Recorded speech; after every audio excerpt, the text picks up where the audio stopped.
खासदार श्रीकांत शिंदेंच्या बालेकिल्ल्यात आज आदित्य ठाकरेंचा दौरा आहे।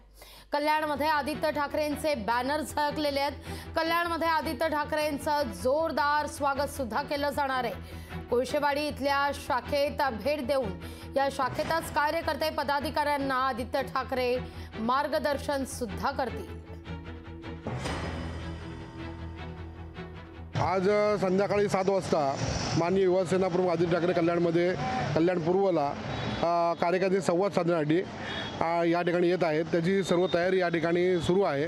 कार्यकर्त्यांमध्ये एक उत्साहाचं वातावरण आहे।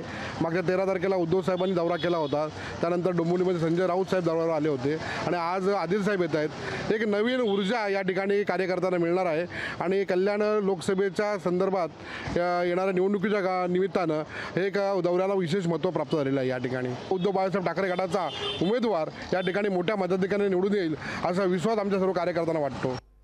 विशेष म्हणजे उद्धव ठाकरे यांच्या कल्याणच्या दौऱ्यानंतर आणि गोळीबार प्रकरणानंतर आदित्य ठाकरेंचा हा कल्याण दौरा आहे। त्यामुळे या दौऱ्याकडे विशेष लक्ष आहे। आदित्य ठाकरे काय भूमिका घेतात हे पाहणं महत्त्वाचं असेल। लोकशाही मराठी ऐका, पहा, जागरूक रहा।